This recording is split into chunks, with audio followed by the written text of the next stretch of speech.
அந்த வானத்தை போல மனம் படைச்ச மன்னவனே, பனித்துளிய போல குணம் படைச்ச தென்னவனே,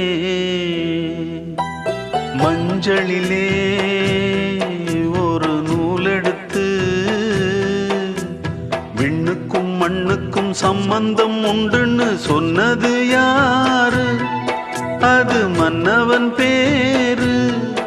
அந்த வானத்தை போல மனம் படைச்ச மன்னவனே, பனித்துளிய போல குணம் படைச்ச தென்னவனே.